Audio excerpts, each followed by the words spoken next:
Hey everybody, welcome back to Historians of the Movies podcast. I am your host and creator, Jason Herbert, and every single week we are bringing you movies and the histories behind them. And this week, we're talking about Blood In, Blood Out. And for the very first time, we've got the screenwriter here to talk about this film. I'm talking about Jimmy Santiago Baca, who wrote this film based on his own life experiences. And we're joined by my friend Jimmy Patiño, a scholar of Chicano history at the University of Minnesota. So I am so excited for you to hear this pod. This is an amazing conversation. We're going to keep this intro short today. So sit back and relax. Blood In, Blood Out is next on Historians of the Movies podcast.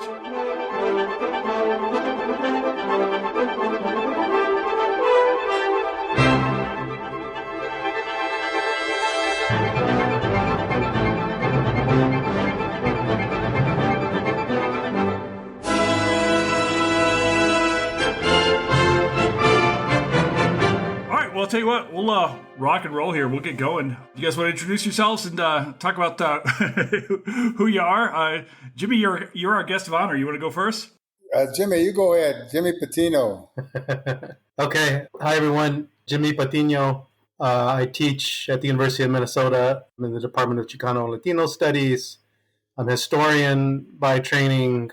I do some work on the Chicano movement and movement issues, and grew up watching Blood In, Blood Out, so this is exciting. I'm Jimmy Baca, and it's a pleasure to be with you, Patiño, because one of the pet appreciations that I have are for the Chicano scholars who are in those Chicano studies doing the work that they're doing, because to me, it is probably some of the most important work that we're doing in contemporary scholarship. Is the work that you all are doing, the scholars, because there's so much to uncover, there's so much to reveal.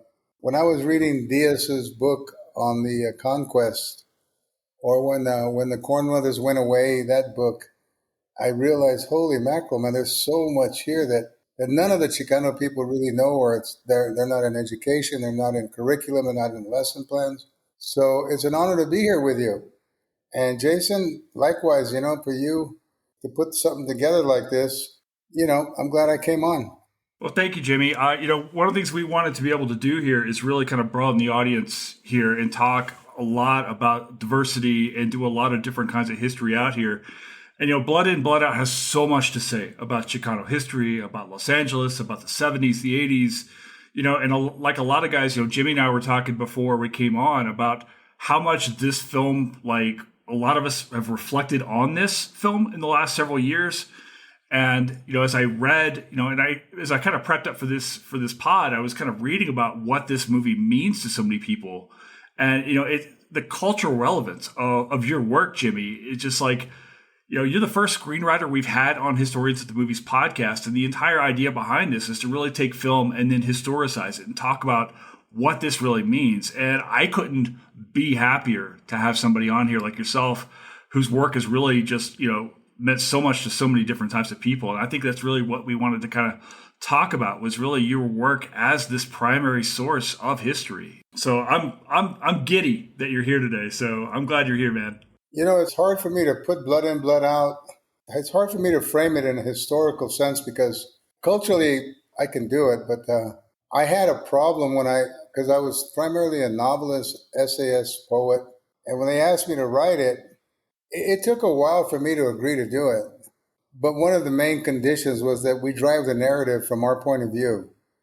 And that was important for me. And also a promise from Taylor, the director, that we not water it down and that we not compromise the point of view. Because when I got to thinking about it, the cultural aspects of the film and the violence and the betrayals and the family, I guess my one thing was to try to be as closest to reality as it was, because so many times it's so far away from what we really experience. And I think that the reason people like the film, and apparently they do, because the first printing of the book, I don't know if you've seen the book, but it's a mind-blowing book. Have you read it? It's incredible, right? That book is amazing, right?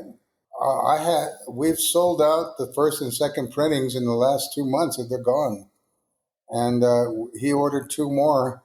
bulk deliveries via container ships. They have to come all the way from Europe and stuff.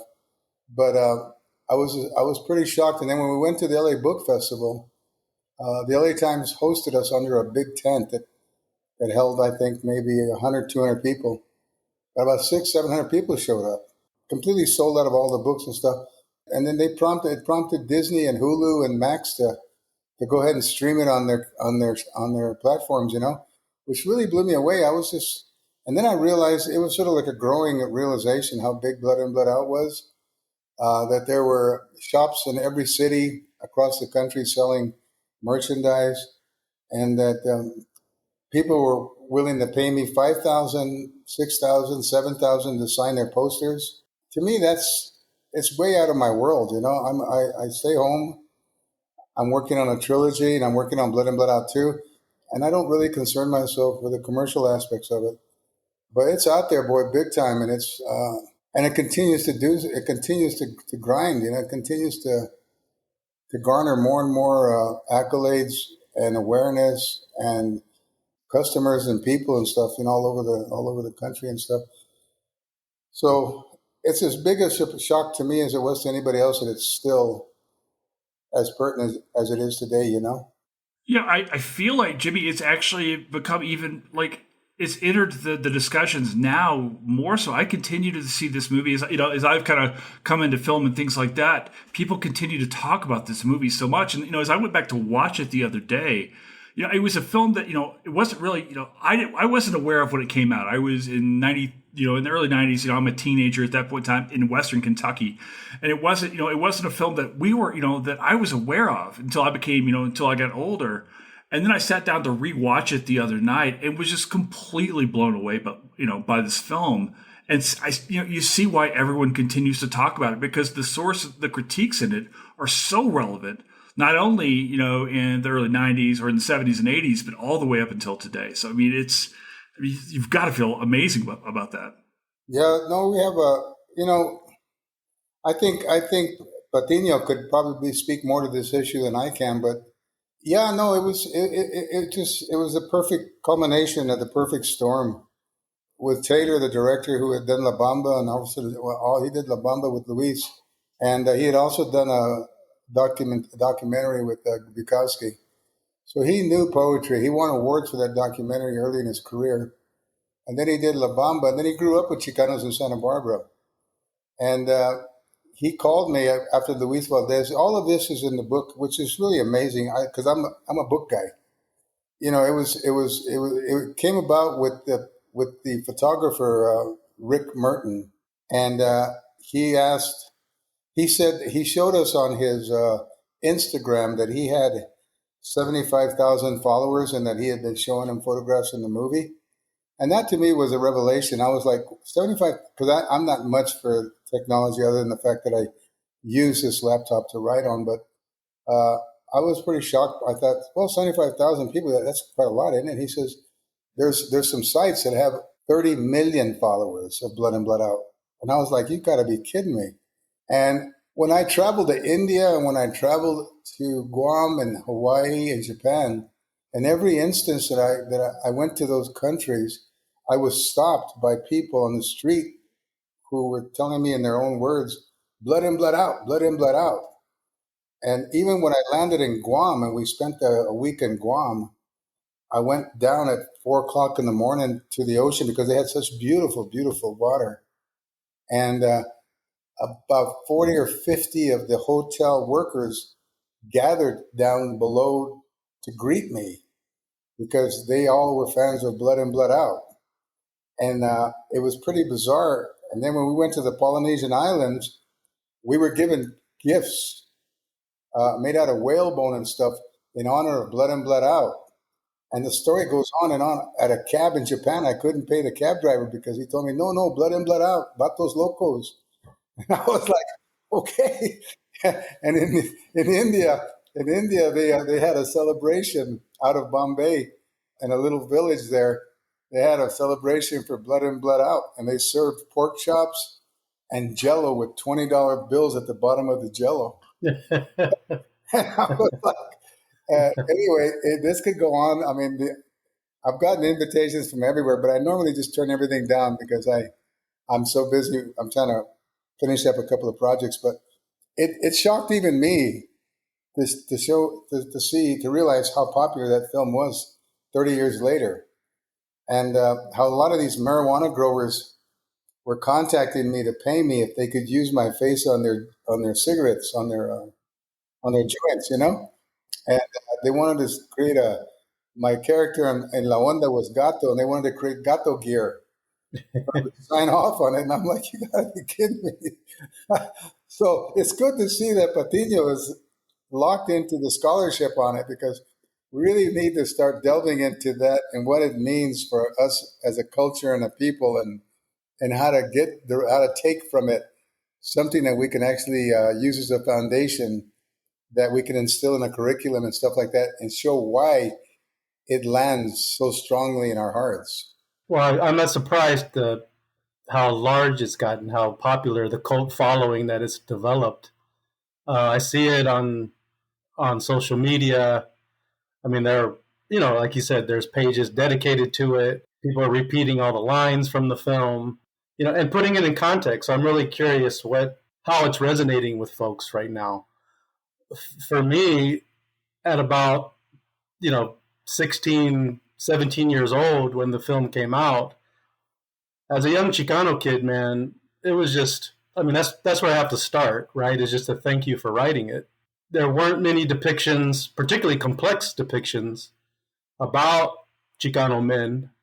And here you got these three characters who are really complex, right? Who are engaging with the realities of the barrio that's being depicted. I mean, again, this was just mind blowing for us as teens to see that in a moment in the early 1990s. And I've had time to reflect on this now, but as a teenager, you're just going through it, but it was a moment of kind of really right wing shifts in the country, and that were very anti-black and anti-brown. The rise of mass incarceration that's depicted in the film, policing and the role policing was playing in terms of politicizing many of us with the way we were treated, the fascination with gangs and the usage of the drug war and gangs to kind of police and patrol and control folks. This gave us a critical kind of outlet to try to make sense, I think, of that moment in the early 1990s. So again, thanks for writing it, and I'm not surprised by the following. You're welcome. I remember I had to reflect on how valid was the need to write about my experience growing up as a kid on the streets and a Chicanito. How valid is that? And because I had written books of poetry and won all the awards you can win in this country in my poetry. 29 books later, in so many different languages and stuff like that. So primarily I was known as a poet. But as I was leaving Los Angeles, I would fly back every other weekend, and the Los Angeles riots were occurring. And when I'd get on the plane and fly back over Los Angeles, I could see the fires below. I could see the buildings on fire and stuff like that. And I'd look down there, and I would see the rioting and stuff, And I was thinking that most of the news media were just grabbing glitchy clips for middle class America, just so they could be like, oh, crisis orientated news bullshit, But I was looking down, and I guess I thought to myself, this is where language takes a primary role, in that through language we can show why what's happening on the ground is happening. Why the fires and why the rioting and why the gangs and all of that stuff, because they serve a protective shield around these kids. Beyond that shield, it's just danger and menace, and the cops have killed so many without ever being accountable for the murders. So many untold murders of young Chicano kids that never even go investigated, So we had to write, so to speak, behind the scenes as to why that was happening. And that was the reason why I had to use Chicano language in the film. And it was so bizarre because when I used Chicano language, I didn't really understand of whether the actors were going to be able to do it or not. But it was so pleasing that when I wrote it in Chicano language without trying to gringoize it, without trying to make it, mainstream English in America, and I just kept to the solid vow that I would write it through my own Chicano heart. It was crazy how these actors gravitated to that and expressed it with passion in their acting, and how it merged into their blood and their consciousness as being a time and place for them to actually express who they were and who their families were and who their culture was. And it came out powerfully. And that's why today you have every rap group, you have every person doing T-shirts, you have all the movies, everyone's quoting from the film, because it really did go back to the way we speak to each other and our humor. Our humor is not the humor of George Lopez or all these other sitcom stars, and it's not the humor that you see on Comedy Central and stuff. Our humor comes from those crazy little phrases that we make up that we completely culturally understand, that connects our reality to each other.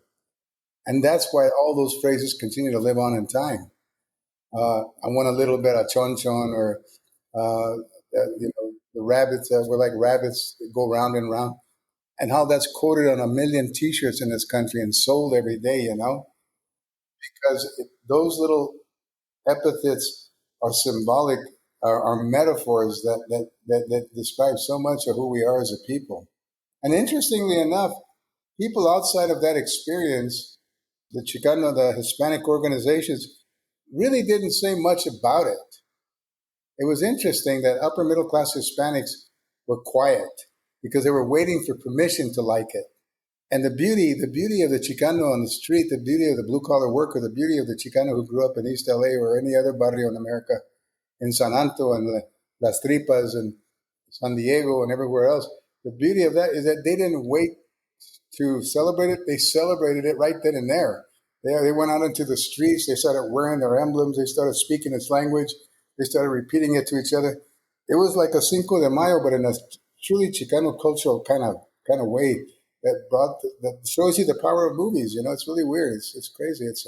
And then once I got there, once I did it, and I wrote it, and I worked with the actors, and I went to San Quentin, and the director said, "You got to come with us." So I went there, and I quit filming when halfway through the film I walked away from it because I couldn't deal with the prison thing again and all that stuff. But I eventually came back and finished it up.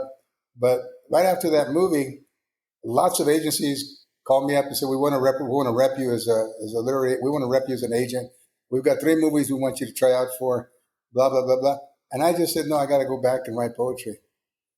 And everybody was mystified by that. Everybody was like, "Wow, how can this happen? How can this be? Where this guy just came here, wrote this, and went back to write poetry?"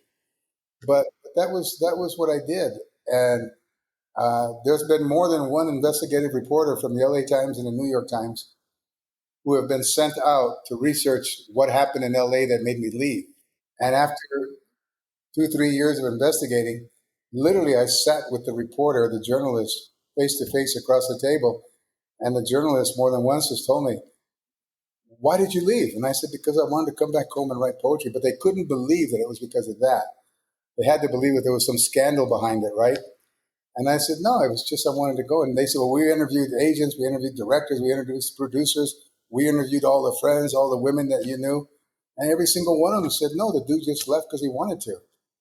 So it was interesting that I did that because it surprised even me, given what they were putting on the table for me, a house in Malibu, a new acting career. And they offered everything you could offer, but it just goes to show you the power of the word, poetry. I came back to write poetry, hang out with a familia.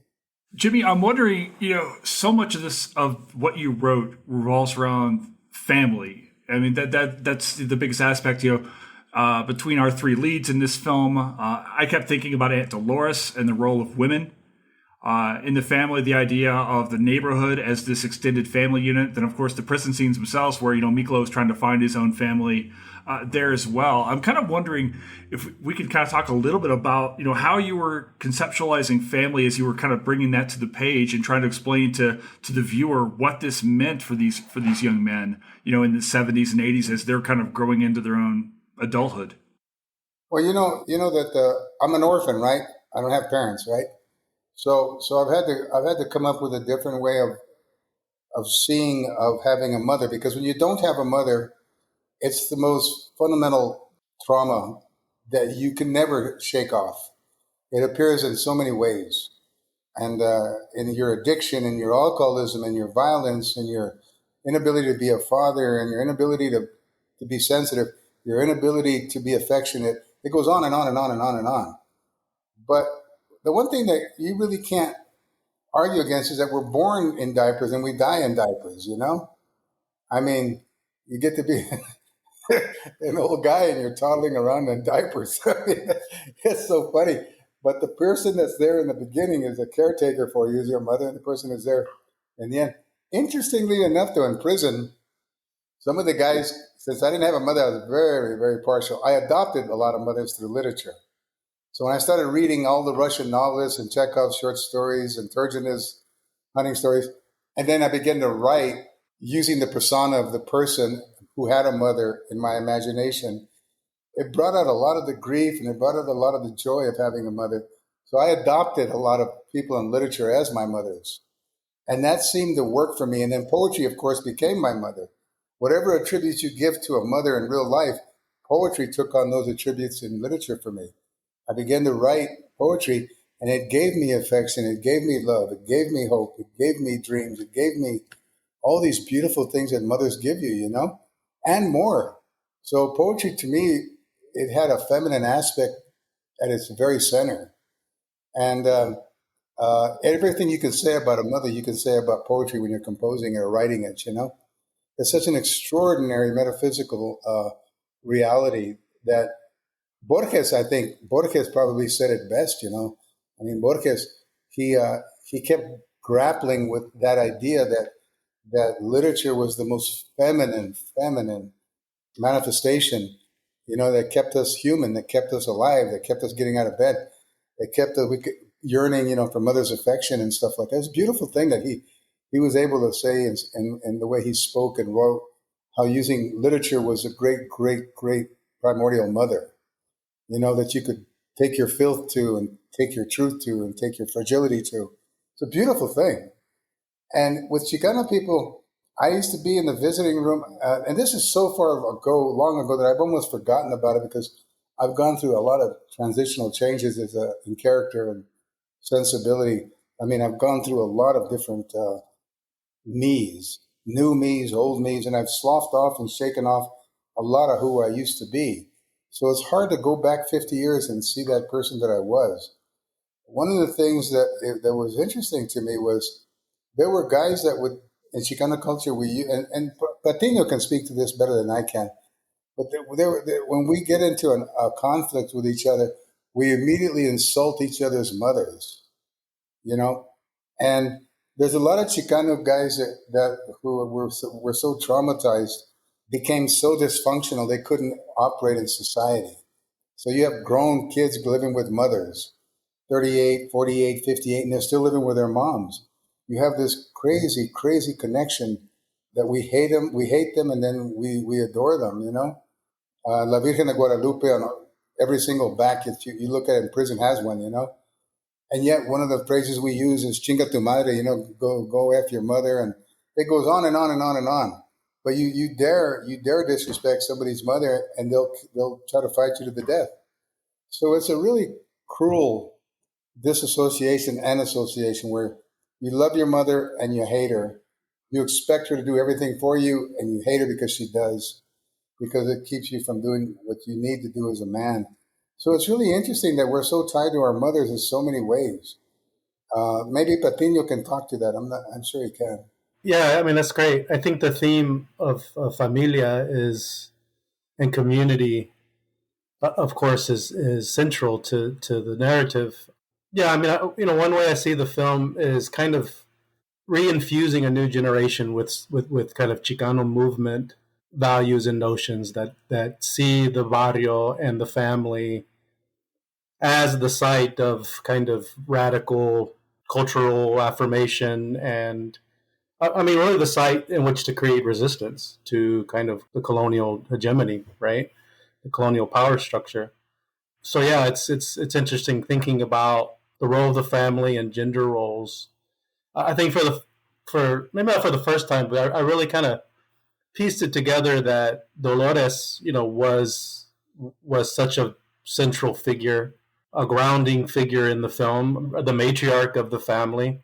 And this is while Lupe, Miklo's mother, is not the best mother, right? And so you have this kind of dichotomy: the good woman and the not so good woman that kind of shows up. That's been talked about in Chicano studies and Chicano feminist critiques, especially of family.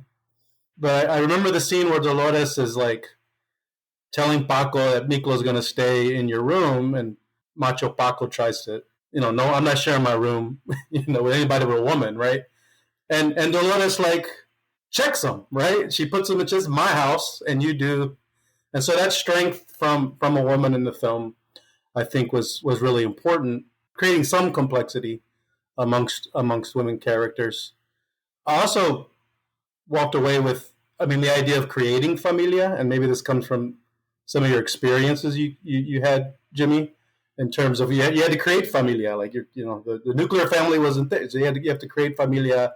So the gangs get complicated in terms of not just being criminal organizations, they're families, right? They're families to cope with the context, with the things that working class folks are dealing with on a day-to-day basis. And really, what ends up being depicted that's really important is a complex Chicano masculinity. Paco and especially Cruz cry several times in the film, right? And so reflecting on that, like the stereotype of Mexicanos, Mexican men, are that you're very stoic and macho and bold and whatnot. In fact, I think that's a key way that we're racialized, right? It's an idea that I share with my students in terms. Students tend to say, "Oh yeah, of course Mexican men are macho. Of course they're patriarchal. Of course they're sexist and whatnot. And of course we got our problems, right? And we have to like confront those." And this film though shows a complexity where Chicano men can be vulnerable. They can be emotional. They can cry, especially Cruz. I think the character of Cruz. So I wondered if you had that in mind, thinking about the kind of mainstream stereotypes of Mexican men and Mexican people generally, Mexican women too, and if this was how you wrote in relationship to showing some alternatives or complexities. True, it's you're absolutely right on all those points, Patiño, brother. I'm sorry. Lupe's indulgence, I mean, and it shows you the gran puta Cortez's Malinche. The lady who takes the easy way out, hits the town all made up y todo el pedo. And we have those stereotypes. Es como pura puta esa mujer, And then you have the other woman, Dolores, who sacrifices. You can tell she sacrificed her life for her family. And it's interesting because you have indulgence and sacrifice, and one of them has a sort of nobility about her. Dolores, the other one, just has luscious extravagance, sensuality and sexual attraction and stuff like that. We have both of those. The interesting thing is that when Little Juanito got the needle, it shows you what we're all really quiet about as Chicano men, or as women también. We don't speak much about it. We don't speak much about the sacrifices of young kids who die early. We sort of keep them in our heart, and we don't say anything about it. It's almost like sacred ground. You don't talk about your little brother, who died 16 years old in a gunfight. And they're all trying to be accepted. They're all in that horrible, horrible mix of trying to appeal to the world their importance, trying to prove themselves to the world, even though they've been emasculated by society, white society. And a lot of them, like when Paco sees Jesse again, you notice that he doesn't go out of his way to be really expressive about his grief. He just looks at him and bans him. And we're so good at that as a culture. We're so good at censoring people that you're not allowed here anymore. We're so good at judging people because colonialism was so heavy on us as judgments. It judged us that we were not good enough, that you can come in, but you can't come in. You don't speak English, you speak Spanish, we'll take the English speaker one. There was a constant struggle to be approved and to sustain our agony in silence. You know, you're not supposed to talk. You're not supposed to, because it'll upset everybody. If you start talking about your feelings, you get 2 minuses on your masculinity. You're not a man. And that whole idea of not being a man equals to how much you're willing to sacrifice yourself for your friends. If you sacrifice yourself for your friends a lot, then you're hoisted up as a leader. That you're not afraid of death, and that cuts against the grain of our own successes in life, of our own achievements in life. That's why leaving the barrio, you become a betrayer, you become a deceptor, you deceive people. When you leave the barrio, you're estás vendido, you sold out, only because you're becoming successful. And it's like, why does it have to be that way? Why do we have to stay in the barrio and be like everybody else? And it's because we're so terrified of being alone. We're so terrified of being abandoned. We need each other around us, you know? And we grow up telling our stories to each other. We grow up relying on each other. We grow on being able to predict each other's actions. And when that's gone, we get scared and we start acting scared. And then we have to prove to everybody else that we're not scared. So we do something stupid, like we take too many drugs and we OD, you know? But the whole idea that Juanito took that needle because he was trying to follow his older primos and stuff like that, it goes right back to the Pintos coming out of prison and all the youngsters trying to mimic them. You know, I'm going to go ahead and wear these cascos and wear a wife beater T-shirt, and the older guys telling us, "Mira, I'm going to give you this cuete, and you better, if anybody over there comes over here, you got to shoot him," you know. And you're trying to, okay, I'll win approval. This guy's going to, you know, he's going to set me up, you know. And that's what Juanito was trying to do. He was just trying to be like them, and he ended up killing himself. And the mother's like Dolores, she loves Ben and she loves those kids. But the one thing she does not go for is sacrificing the young ones to that lifestyle. You can live that lifestyle if you want, cabron, but you're not going to take this little vato with you. And so she always has little Juanito next to her, and so does the father. And the one time that he's with Jesse, he dies. And you see the terrible grief that hits that family because in some beautiful, amazing kind of way, they're all really tied into each other. They're connected, deeply connected to each other. And when something happens, it happens to all of them. You saw Crucito's grief, you know, it was like, wow. And the same thing with Miklo, you know, constant outsiders trying to win our affection by doing daredevil things. Like as kids, I'm going to run in front of this car, watch it, but it's going to get really, really close. And you tell the guy, no, it's got to be closer. You know, if you're a real man and you want to be like us, it's got to be closer. And the guy waits till it's really close and goes across, and the car hits him, and he's in the hospital. And somehow we consider that a badge of courage. We go visit the kid in the hospital, and he's in a coma, and we're like, no, the vato was straight up. He was buena gente, you know. And that comes from that colonial thing that to have any kind of self-importance, you have to sacrifice yourself in some way. And it's got to flip. We got to flip that coin, you know. It's got to be different, you know. And so the screenplay that I'm writing now, Blood In, Blood Out 2, it deals with the kids of La Onda. Because what I wanted to do was show how the kids have not only been influenced and affected by their parents, but also how they're each individually changed by it in a beautiful way. You know, they're going to come up strong. They're going to come up really, really knowledgeable. They're going to come up culturally insightful and stuff like that. So it's interesting, you know. But that's kind of the characters that I wrote about were the characters that I knew in my life. I knew young Chicano kids that wanted to prove themselves so bad they shot themselves in the head, you know, because they wanted to prove that they were men. And I'll show you how much que yo no soy un cobarde, that I'm not a coward, I'll show you.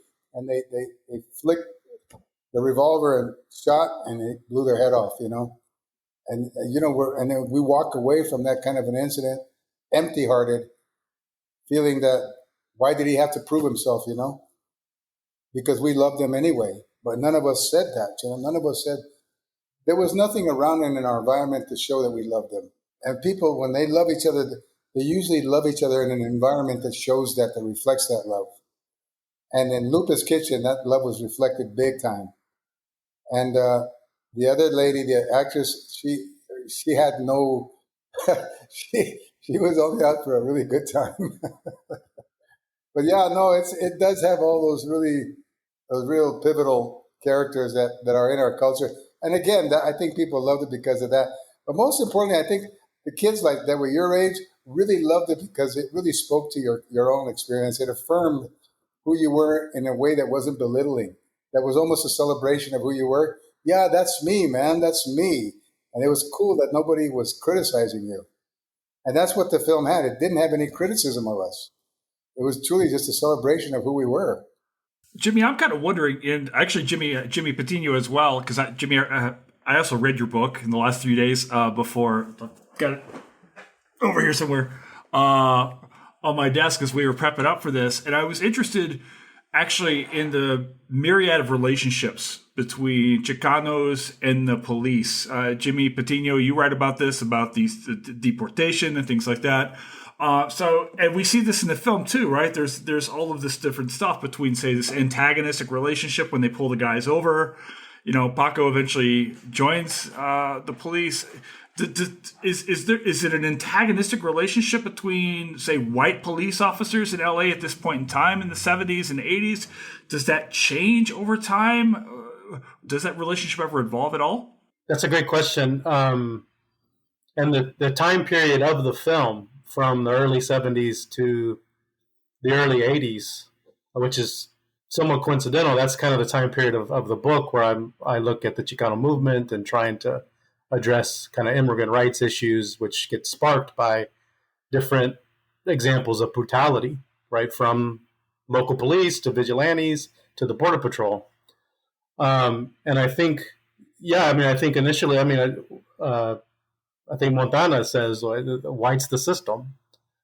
Chicano movement activists I interviewed talk about, their barrios were all Mexican people, except for people in powerful positions, principals, elected officials, and the police.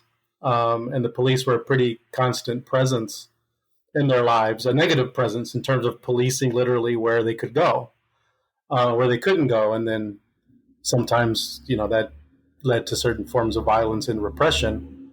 And what's interesting about that time period too is because some of the successes of the civil rights movement, you do get to see more brown cops, more black and brown folks in positions of power. So it becomes a little more complex, I think, during this time period as kind of a concession to the civil rights movement to hire more officers of color. But in many cases, they do the same thing. It's just in brown face now that they're still repressing the people. So Paco's character is really interesting to think about. Early on, the cops are the enemy and the bad guys and whatnot. Just rewatching it, I noticed how Mano, Paco's stepfather, wants him, before all the incidents kind of lead for him to be a cop, when he's still a cholo, when he's still like a vato loco. Mano wants him to go to the military. Mano wants him to go to the Marines. And the politics of vatos locos is like, we reject all of that. I don't want to be a jarhead like you. F the police, in other words. But then he gets incorporated. So this kind of getting incorporated into becoming a police officer, which gets really complex, I think, to think about. I think Paco thinks he's helping the people in some ways by addressing kind of the drug issues that are killing young people in the community, but still, engages in, he's a cop, right? And Cruz and Chewy and other characters remind him, especially when he shoots Nicola's leg off, right? There's this critique of the police that maintains itself. You kill your own people, right? Did you say hey Holmes to Miklo before you shot him, right? And so I really liked how, one, that politics is very clear, that there's a Chicano politics very critical of policing as a form of repression and racism and all of that, and how it gets complicated through Paco's character. I'm sure Jimmy could share more on that. No, I'm listening. It's good stuff, Patino. Good stuff you're saying. One of the things that I wanted to illustrate in the movie was we can deal with cops all day long because if the cops come out to a call somewhere in the barrio, they'll come out aggressive. They'll come out with a hostile character and they'll tell you, you sit over there and you sit over there. And I'll get to you when I'm ready. Right now, I want you to answer these questions. In almost every single case, if they come out to a barrio, that's how they're going to act. If you change environments to a nice upper class neighborhood where most of the people are making 150 to 200,000, and the cops arrive because of a complaint because maybe some Chicano was walking down the street, and if that Chicano, somebody called a report to say, oh, you know what, he was looking in my windows, because all these white neighbors freak out because they don't know, they're still really, really afraid of crossing that bridge to get to know who we are. Because this kid is walking down the street and he's all braided Chicano hair and, and he's kind of got the baggy, saggy bags and all that. And these two little white girls pick up the phone. Hey, there's somebody here looking at us, And the cops follow that kid home and it happens to be a really nice home. Every single time the cops will ask permission to come in and they'll be really nice and they'll explain to you, we got a call, and it's nothing serious. Don't worry. It's okay. We just got a call. You seem to have a nice life here. And it's really strange how environments and neighborhoods that have like a bunch of trees and parks around and stuff, how they've been taught in the academy that they could get in trouble if they disrespect these upper rich kids. And in the barrio, almost every single time they come with a distinct attitude of defiance toward us, that we've already done something wrong just by being born, that we don't deserve the justice that they give the kids up on the hill. And that all has to do with power. So when Montana takes his power in prison, and his power is very real, because it's the first time that a lot of those Chicano kids go into prison. It's no longer the cops and them playing games and stuff and whatever. Now it's like, who gets the real power to run this place? Because it's not got to do with the cops. Ain't got nothing to do with it. It's about power and who's going to punk who out, and who's going to make the money in this place. And Montana has this great political sense about that. Paco, on the other hand, joins what we mostly would observe as the enemy camp. He joins the enemy camp, and he's trying to work on our behalf. You see it in the movie that he's not against us. He's not trying to come down hard on us like that. But he did shoot his cousin. He did get him, he got him, and he goes into the movie explaining why he did that, because he has so much guilt that he did it. He's like, dude, I couldn't just let you go. I shot your leg, and there's a sort of like Miklo understands that there's a lot of honor between these two Bato Locos, that he had to do what he had to do and Miklo had to do what he had to do, right? And it's interesting because where do you find common ground as they get older and Paco becomes a detective and Miklo becomes a shot caller in prison? All of a sudden you realize that they're both on the opposite side of the fence, but they both have power. They've yielded to their fates and they're wielding power now. And not either one of them are using it against each other to detract from each other. They just come to it with respect, which is kind of a cool thing to do, to respect each other because they come from the same place.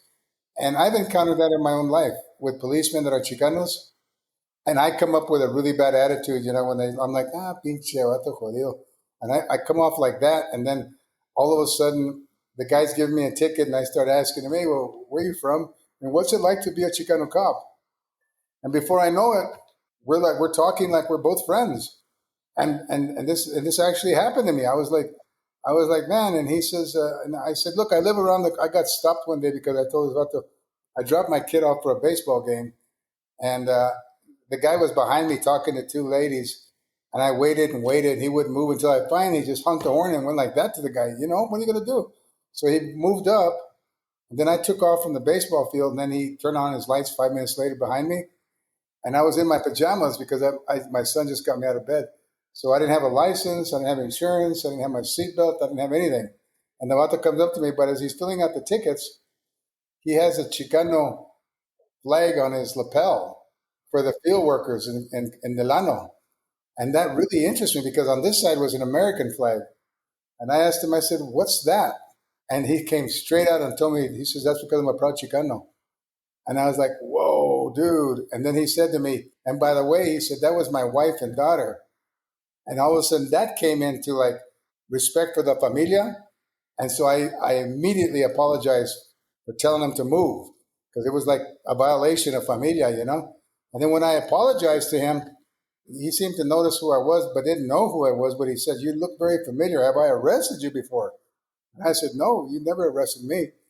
And it's funny because later on he realized that his daughter in high school had my books on her dresser, and one of the books had my photograph on it. And so he saw me, right? But interestingly enough, I lived around the corner. So I told the guy, and this is crazy, because one of the reasons I went to prison was because I shot a DEA agent, right? We had a gun battle, right? And so I was really like off limits with these guys, right? But I said to him, well, follow me around the corner and I'll because he said, I'm not going to write you up, which was very cool. And that's what we need to do more of, right? That's what we need to make use of that, of who we are with each other and break through those uniforms, you know? So he followed me, and the only thing I could think about was I got to get back to my house before him so I can clean the coke and the marijuana off the table, you know? Because if the vato walks in and finds all this fucking coke and he finds all this weed, what the fuck, right?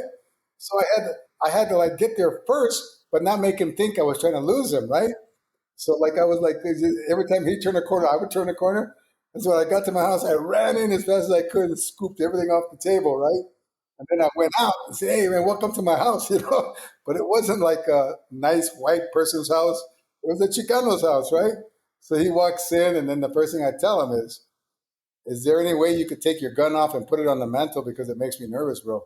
So those are all things in the Chicano character. Like most white people wouldn't mind a cop having a gun in their house. But to me, it was a threat. I was like, could you put the gun away, you know? And then I mean, there's a lot of different symbolic things that pertain to our culture that are different than other cultures. And that is one of the big taboos that we have is never invite a cop to your house, you know? But I wanted to because I wanted to. And interestingly enough, after speaking with him, just like in Blood In, Blood Out, and the way that I treated the character of Paco, I let the audience get to know Paco as a detective. And so we didn't hate him. Interestingly enough, we didn't walk away from the movie hating Paco. We walked away from the movie understanding that vato, you know, and that's what I wanted to do, right? And a lot of Chicano cops, after that movie came out, told me, is I was able to go around and speak to police fraternities and stuff like that. They thanked me for portraying Chicano cops in that way, not as animals or beasts or monsters, but really trying to make a difference, you know? Even though there are some Chicano cops who go out of their way to really beat on us, there are still that group that really want to help us. And I was appealing to them in Blood In, Blood Out. And it was cool because nobody condemned Miklo. We all understood he was just trying to be accepted. From the very first time he broke Spider's windshield, I'll do this for you if you accept me. Through La Onda. And with Paco too, the same thing. None of us hated Paco. And we all understood why he shot him. And it's one of those corazon moves, you know. He has a lot of corazon, and he had to do this, you know. It was one of those things. And that's really what makes the movie, I think, profoundly successful for our Chicano people, is because it had corazon. Interestingly enough, how to interpret that word, I don't know. But it had a lot of cora. And the actors expressed that cora because they grew up with it. And that's what Lupe had too. Lupe had so much cora when she tried to protect her family against all these gangs and drugs. The thing that you notice more about her is her corazon, her heart, sitting there sewing their clothes and cooking for them, you know. Takes a lot of corazon to do that. Jimmy, I think that the thing that I love so much about the film towards the end is that you're not judging any of these three guys. The film doesn't render judgment onto these men. You're watching them and understanding the decisions they make, all looking for their family, all looking to find who they are. Miklo as well, Cruz, right? His decisions and how he comes apart, and the end there between Paco and Cruz, where they're where Paco's really kind of coming to understand. Oh, is there in front of that mural, which is just gorgeous. Like, I think that's the beautiful thing about this film is that it's the humanity of the three characters, of the three leads here. It's, you're rooting for the three of them as humans to find their way. Yeah, I think Patiño can speak to this issue, but society has more than enough judgment on us, and we're like yaddy when it comes to them criticizing us. We're like we give a shit, like we care, right? And one of the things that Vato Locos won't do amongst themselves, they won't criticize each other, but they will do cabula. That's like playing back and forth, like no hombre, tu ranfla es como un, like your car is like an old boat that won't float in a puddle of pee. That's not criticism. That's like cabula, charla. And so judgments come from outside of our culture, outside of our communities. Because there's every single little brown kid that's born is immediately subject to judgment by the color of his skin. And every kid grows up with that guilt. Every kid grows up with that shame. And how do you deal with that shame? And how do you deal with that guilt? Those are the questions I think that Blood In, Blood Out answers. Is if you're born into that colonial disaster, how do you deal with that colonialism inbred in your cellular system? How do you deal with that shame? How do you deal with the guilt? And most of us have one answer, and that's hurt. We hurt, and we hurt ourselves, and we keep hurting ourselves. We do it with drugs. We do it with broken families. We do it with prison. It's just constantly hurting ourselves because way back in our psyche, we've been judged, by a society that never even let us speak a word back, And a lot of us, that's why I say all these guys that go to prison and these women, honest to God, before they become stone cold gangsters, they're really, really vulnerable, fragile, and sensitive. They really are, and all they did was react to the pain, that they didn't know where the pain was coming from, but they felt the pain of an exile. They felt the pain of an unforgiving, of a person who's never been forgiven. They felt the pain of somebody who went to confession and never was atoned for his sins because he was too evil, too brown, spoke calo, because he was not like the white people, And the thing is that when we, in my case at least, my reaction to that denial of my humanity was to say, fuck you. And so I was immediately categorized as a troublemaker. Because I said, when the teacher said, you people are lazy, you steal and stuff, I was only like 10 years old when I stood up and said, no. My grandpa was not lazy. You're the one that's a liar. And they said, oh, we're going to throw you out of school. Boom, I was a dropout. I never went back to school. Because I said, no, you're a liar. My grandpa wasn't lazy. And as soon as some kid grows up and does that, then you're going to fight the unending battle, And that's really what Blood In, Blood Out was, about how do you retain culture and survive? How do you retain it? How do you let it grow on you and be successful in the world? Because almost every single Chicano, and I think Patiño can really, really elaborate on this, that the more higher you go into society, the more you have to ask yourself, how much am I willing to compromise my culture, and be like them? And the more you say you're not willing to compromise, the more you become an outsider. And that's a very uncomfortable state of being when you go to work, to feel like you go to faculty meetings and everybody's white. And every time you say an opinion, it comes from a Chicano sort of background. People look at you like, "What? Can't you get it together, dude, and be one of us or whatever? Why do you always got to come in here talking about your culture, Well, you know what? Because there was a genocide that took place for 200 years, and you hurt a lot of people. You lynched us, you pillaged, you raped, you murdered, you burned, you took our land. That's why I'm sitting here telling you a different opinion, because I've experienced it. And all of this has gone into my studies and why I got my degree and why I teach, because there's so much to learn. And all of you around this table are telling me, ignore it. Yeah, both of those themes. I mean, the theme of like the tensions kind of coming from outside of the relationships between the three brothers, right? And of course, the tensions of kind of distancing oneself from the barrio or the culture or whatnot are it's really cool to hear you elaborate on those. I think that final scene where Cruz is kind of saying the speech is really clarifying for me, really conveys this and kind of wraps up the film really well when he says, it's, we're all from Islos, right? And we're all trying to survive in a fucking war zone, is the way he puts it. And so whether you became a cop or whether you became the head of La Onda or whether you became an artist, you're still grappling with that same, the real desmadre is the colonial context that creates Islos as a war zone. And so the film never resolves, the cops are good, we'll embrace them. Never says that, and it never fully embraces La Onda either as a way. But they're both responses of survival, of attempting to create family, carnalismo, brotherhood, in some way. And so that scene is always very important to me in the way it kind of doesn't point at each other, but points towards the kind of structural circumstances that the hood or the barrio is in, right? I think that's the Chicano movement kind of politics that sees the barrio as valuable in terms of resisting, creating a culture of resistance, a culture of survival, in a context in which it's simultaneously dangerous because of outside forces of colonialism, discrimination, class exploitation, so on and so forth.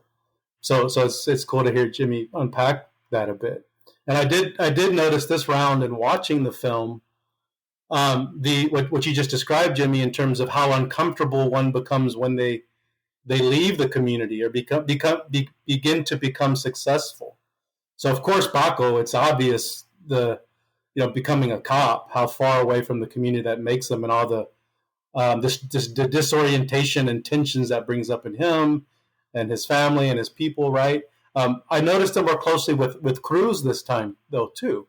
As he becomes a successful artist, there's this depiction of kind of the way he is successful is because white people are kind of seeing beauty, in a really commodified way, right? It's a really problematic way that white people are kind of fetishizing barrio experiences, Chicano culture, and Cruz is uncomfortable with it, which is, I think, the scene. I have the extended cut where the scene is there where Cruz comes back high. He goes out with his homies, he gets high, and comes back and makes a fool of himself. But I think that could be reflecting, like, I'm uncomfortable with this situation with these white people, but I'm sure I need the money. I need to make a living. But Cruz throughout the film, expresses this dismay. Like, I don't want to just decorate rich people's living room, I think he says at one point, right? And so I think Jimmy's right. That it speaks to, when one becomes successful coming from these working class Latino neighborhoods. I think Cornel West said it before. For Black and brown folks, your success marginalizes you from your own community. And so then you got to try to balance that. And we see Cruz and Paco in many ways kind of struggle with that. So that's an interesting insight for sure. It's interesting that as you were saying, it's interesting that Crucito, through his art, is partially accepted by the white world. Mm-hmm. And it helps Crucito. He makes money. They got money, and he needs money, right? And he gets high. He's not like one of these guys who go to the art gallery and sells paintings and decides to go home and go to sleep. No, you sell some paintings, you go out and you get fucking high because you don't know when you're going to sell another painting. So you might as well enjoy it today. All this stuff of let's go ahead and put our money into stocks and bonds. Chadle, we're probably never going to have this money again, so let's party down. That's what, let's enjoy it. Let's try to be like rich for one night. So he goes out and gets high. Oh, that day I sold some paintings. And that's a celebration of an achievement that may not be permanent, But you know what? It's what these little tiny get high nights create culture, you know? But the interesting thing about all of that is that when Crosito sells a painting, mainstream society forgives him for being Chicano. It forgives him for getting high. It forgives him. You know, like that lady who ran the art gallery. She was like, I forgive you. But it's a condescending forgiveness. It's like, you know, we understand that you're inferior. You can't handle success. At the end of the movie, when the three vatos get together and they're on the LA channel and they're slap boxing and playing, that's a kind of forgiveness that they all survived this experience, and at the end of it, the love got stronger.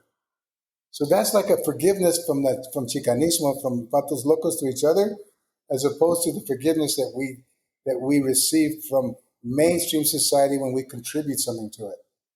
It's like, no, there's never going to be total acceptance, but there's going to be like, you know, it's just like the Indians that all these Indians that I know here. They'll work on a piece of sculpture, and while they're working on it, if you visit them, they talk all this trash, right? They're like, da, da, da, da, da. But the second they go to this white guy who's going to buy it, they become meek little Fort Indians, you know? They're like, go like this with their sculpture. And we used to make fun of them so much. We used to make fun of him so much, like, dude, you were kissing his ass, man. We carrying your little sculpture like a little Fort Indian. He's like, no, I wasn't. I'm a warrior. I said, you ain't even a warrior. You were kissing his ass, dude. You know. And he's like, you better not say it. So we fight among ourselves, but we'll go out of our way to demean ourselves to sell peace, so that we can look like men in our wives' eyes. You know, which is like up in Utah country, down southern Utah. I went up there with a group of a diverse group. I had a famous actress. I had an 80-year-old white guy who was an amazing, amazing man who had sold everything he owned in Phoenix and decided to become a poet. Herbert Lowry. I call him a saint. He was a saint. And then I had Andrea, who was a multimillionaire. And then I had Jason, who was a gangbanger. And then I had Marlon, who was a Santa Ana Pueblo guy, just came out of prison, badass dude. We all went up there, and meth was so prevalent in that community that we couldn't even talk to the people in the auditorium because everybody was freaking zombied out on meth. I mean, it was horrifying. I don't know this thing about recreational drugs. That doesn't apply to marginal cultures. We don't do drugs to be recreational. Although we may, if we become white collar attorney generals and we go out with whatever. They depict that bullshit, that myth on TV a lot. Mostly people of color do drugs because we have to deal with enduring the separation of our hearts from our lives. There's so much separation from our hearts and our lives. Through all our lives, we keep on trying to put them together. I mean, can we be passionate about what we're doing without always be constantly vigil about where we come from and conscious of the differences that we are constantly. So when you do drugs and no matter how successful you are, you're doing it to deal with the dichotomy between heart and action, you know, that split that occurs when you're a person of color and you make it. There's always that. And once you cross the Rubicon, as they say, once you cross that and become totally them, I don't even know how to understand that disassociation. What? How do you? Psychiatrists haven't even been able to deal with that. How do you deal with the man who completely sloughs off his birthright? I mean, like Rodriguez when he first came out with those books of his saying give up tacos and have McDonald's burgers or whatever, you know. Richard Rodriguez and the Chicano community attacked him, you know, for disrespecting his parents and saying don't ever speak Spanish and this and that, you know. So the whole question of blood in, blood out was really uncompromising. It was that amazing gray area where it's neither black nor brown or black nor white. It's we exist in this limbo because they haven't even dealt with us since the Guadalupe de Hidalgo. We're still owed all this land that they took from us, and we're still angry about them raping our grandmothers, and we're still angry about all this stuff. And it's almost like we don't even matter. That's what bothers us the most is that we don't matter. So when we take things serious by not sharing who we are with the outer culture, it's because of the betrayals of the past. So there's not a whole lot of people I know that are Chicano that are willing to sit down and share with you their innermost feelings. They've been taught that to do that exposes yourself in a dangerous way. And I think that's what Blood In, Blood Out really was about. It was about those little small moments in the film when these guys stepped across the Rubicon and shared who they were with the enemy. This is me, hombre, que, you know? And in some really amazing kind of way, we understood it emotionally. Even though intellectually, if you were looking at the film, intellectually, there wasn't anything in there that you really could pinpoint that was being radicalized. But emotionally, we understood what the character was doing. And that was cool for us because when we walked out of the film, one of the reasons it became so successful was that we felt fulfilled. And that's crazy, isn't it? That we felt fulfilled when we walked out of the film, fulfilled enough to start to create a renaissance around it. That's crazy. Jimmy, it's been 3 decades since this film came out. You've done multiple podcasts. I listened to a whole bunch of them before this one. Do you ever get tired of talking about this movie? Yeah, I almost never talk about it. I only talked about it recently because I don't know, because people, I don't know. But I never talk about it, and I don't like podcasts, and I don't like to go on and interview, and I really don't. I just like, probably what you've seen was a lot of things that have to do with writing and poetry and stuff like that, you know. But I do like poetry, and I do like writing, and nothing is or isn't either or nor. You know what? We don't have enough people to speak for us. We don't have enough leaders to show us the way. We don't have enough mentors to open up, to show us how to open our hearts up. And that's why what Patiño is doing scholastically as a professor, that's one way of opening up a new world to us through education and through understanding the narrative in a different way. You know, but we don't have enough of any of the above. We don't have enough mentors. We don't have enough leaders. So I have to go out there, and I'm the worst person you could ever interview. I'm the worst because I hate all you people, you know, except for except for my people. I don't, but I hate everybody else, right? So it's kind of tough for me to be interviewed without being cynical or pessimistic. But still, you know, I have to do it sometimes just to tell people out there how much I love my people. With all our flaws and our wrongs and our faults and flaws and everything, I love us. I love us, and I grieve at our rage. I grieve at the men walking around with so much rage right now, man. You wouldn't believe how many Chicano men I know have so much rage in their bodies. And man, they're just, wow, I'm just like, and they live with that all the way through to the cemetery. I've never seen so much rage that we carry in ourselves for historical guilt, I guess, for not being enough men, for not being enough of what our family wanted, for not, like that cop told me when he went to my house. He said, my daughter begrudges me because I'm not an intellectual or a writer like you. I'm just a cop. And her friends are ashamed of me. You know, and it's like there's so much guilt and anger that we carry in our bodies that we don't have we need a lot more psychiatrists specifically for us, because we're in the Southwest. We outnumber everyone, and yet we have the least of resources to help us heal. That's just not right. You can get all the writers you want as long as they're east of the Mississippi River. It has nothing to do with us. All the monies that New York generates for prison reform, very, very little of it comes west of the Mississippi. All the cultural studies they do, all east of the Mississippi. I could go on and on and on. Out here on the West, it's like from California to the Mississippi, man. You know, it's like you have writers in Albuquerque still writing about the Hudson when the Rio Grande is only 100 feet away. You know, that just goes to show you, you know, that like Rudy Anaya's Bless Me Ultima was a really amazing, magical masterpiece because it spoke about the llano, the high prairie here. You know, and it's beautiful when you do that. Writers, when they write about their own culture and their own environment, are great writers because it takes so much craft and so much genius in the form of confidence to sit down and write in your own voice about your own place. That to me is amazing. That we don't use the critique that they use on the East Coast they call it the colonial critique, I call it, that we don't use that colonial critique, that we use our own cultural critique here. That's what I want. Like right now, if I were to pick up the phone right now and call up a Chicano writer and say, hey, I love your first book, but I couldn't stand your second book, that person would hate me for the rest of my life because we've never been taught to accept criticism in a healthy way. We've never been taught that the beautiful thing of sitting down and talking about a book without personalizing the criticism.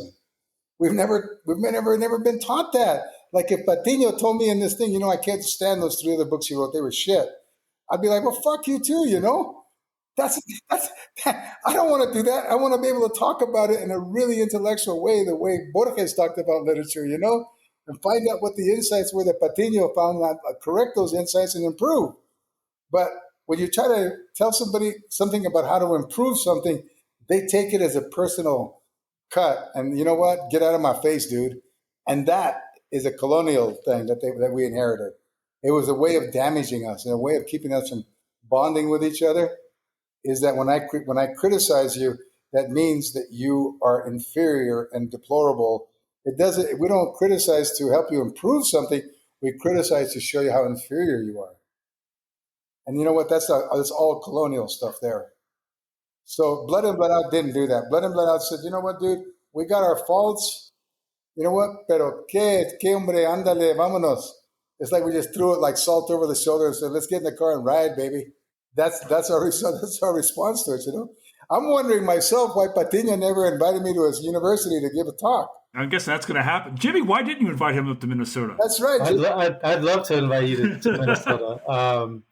Yeah, I mean, it's about valuing ethnic studies and getting the resources to support our intellectuals. But I want to pick up on your point. I think there's a radical politics, a Chicano politics in the film that comes out. And I think you're also demonstrating it in the kind of artist that you are. I mean, the idea to kind of leave Hollywood and go back to the people, kind of refusal to decenter, the most marginalized folks in our communities, right? Drug users, convicted ex-cons, convicts, so on, as gang members, so on and so forth. So I see that thread in the film, and I'm wondering, kind of, well, one, I don't think it's surprising that you mentioned that the Hispanic middle class didn't know what to do with that film, particularly in the early 1990s. You're seeing a kind of retreat from Chicano movement politics. I think, it's being criticized for good reasons, but it's also being kind of, the baby's being thrown out with the bathwater. I think, as it's the decade of the Hispanic in the 80s. There's this idea about, climbing the ladder and being successful and the first, politician or the first this or that in business or whatnot. And I think that's why the film's so important in the 90s, because again, it infuses us this critical politics to a new generation where that's not as available unless you're reading. And like you just said, many of our people are not reading this kinds of stuff. So film is a way that it becomes available. This kind of, celebration of the barrio, the celebration of being Mexican, this critique of colonialism that I think is in there. And so I just wondered, how you navigated that, if you had that in mind while you were doing that. One observation I made this round, again, watching it for the millionth time, I have to say, I've got a shout out to my brother-in-law, Raul Amador. He puts it on every time I visit Houston, where I'm from. If we're drinking, he turns it on at the end of the night to kind of wind things down. He turns on the movie. So I've seen it a million times. But in this watching of it, the character of Montana, I love that character, and it's tragic. It's a tragic story. I've circulated on the internet before where in one of the opening scenes where it shows Montana, he's reading Frantz Fanon. He's reading The Wretched of the Earth as he's chilling in La Onda spot in the prison or whatnot. And everybody loved him, and he tried to create black-brown unity against the white system. And of course, Onda has to rid of him because of the weakness and whatnot. Was the character of Montana kind of showing that radical Chicano politics was, I don't know, not possible in that space, or on the decline? Or I wondered how you were kind of thinking about that character, because it's such an important character. I think putting that book in his hands and having that poem on the wall to his daughter, Mm-hmm. I think sort of like T.S. Eliot said, if you're going to steal something from the house, bring a meat bone for the dog. I wanted the viewers to look at Montana and the way he spoke with integrity and sort of unconsciously put the two together, that he must be so smart because he's literary. And so I put Mm-hmm. those two in there. I could have put naked girls on the wall, or I could have put another book in his hand, but I did that in the same way that I opened up the film with the Aztec, with the Matachin dancers. And that's to show that one of the themes running through it, and this is interesting too, instead of aggrandizing it or sensationalizing it, I started with like one of the threads in the Navajo rug, the way the Navajos weave out here. They take the thread, and you see the design of the Navajo rug, which is the movie. Then you take one thread of the narrative, and you pull it out, and you realize it goes back to the sheep grazing on the prairie. And then you realize that the sheep doesn't live unless it has Mother Earth to eat the plants and the grass from. Then you realize that the plants and the grass are important because the sheep wouldn't be alive if it didn't have those nutrients. And so in the movie, without actually being real specific about it, I tried to keep the sources of who we are in their primordial authenticity intact. I wanted to show them that we come from an ancient civilization. And I think Montana kind of reflected that he was part of that Mayan, Inca, Mexica, I think he showed that without mentioning it, except in the first opening scene. I think he showed the viewer that yo soy indígena, that I'm an indigenous man, without advertising it, And that gave him integrity, and that also gave his word a sort of nobility, street cred nobility, enough that people would follow him, and I wanted to connect literature with that, because to me that was important. So you have that one thread in the blanket that's the whole movie, and if you follow it out, you realize it leads to some sort of indigenous past, which is really good because it's what we thrive on. It's very strange that as a Chicano people from Houston, from all the way around, it's very strange that we really do carry our heritage, our legacy in our consciousness every day. That we know, in a deep sense, that we come from a place, that we are a people that are from, in New Mexico and Albuquerque, and up north, we come from the Red Crane, the Seven Caves, We always know that. We'll never forget that. We learn it with our catechism, Jesus was on the cross, but when Jesus went to meditate, he went to the Seven Cranes cave. We're like, well, where's that? Oh, that's where we come from as a people. Okay. So it's kind of interesting that here's the thing that bothers me that I tried to do in the movie was anything that was accomplished in the movie, I tried to counterpose it in its opposite form. Like if somebody knew how to read, I wanted to have somebody around that person who didn't know how to read. If somebody had accomplished something or achieved something, I wanted to have somebody who hadn't achieved anything. And people haven't picked that up, but I was trying to counterbalance that throughout the movie. Like if you offer me an apple, and as Montana did in that thing, he says, no, I want his life. So it's interesting how I try to counterbalance Popeye with Crucito. This guy is actually expressing something in a contributable form. And then you have this other guy who's just exploiting it, taking and taking. This one's giving and giving. And it's true that a lot of people who give in service always end up suffering the most. Jimmy, thank you. Like this has been amazing. Sitting here talking to you. I know you don't like podcasts, but I'm a huge fan, and I think Jimmy. I don't want to put words in Patiño's mouth as well, but this has been amazing. Thank you so much for being here today. Absolutely. Thank you so much, Jimmy. Appreciate you. Hey, Patiño, email me. Let me see who you are up there. Tell me what's going on up there. Absolutely. I'll be happy to. I'll be in touch.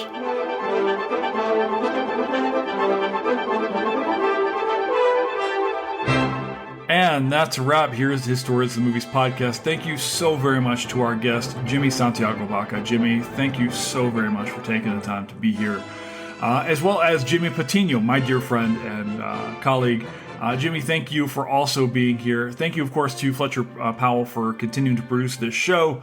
Fletcher, thank you so much for being here. And of course, thank you to every one of you for continuing to listen, to share this podcast. If you like this pod, please continue to subscribe to it, leave us a comment or a rating on Apple, iTunes, or Spotify, or wherever it is that you're listening. And of course, you can now check out Historians of the Movies podcast on YouTube. All you have to do is search for Historians of the Movies. We'll pop right up. So, guys, thank you for continuing to be part of this community. We have more stuff coming for you. Thank you so much for being here. Ciao for now.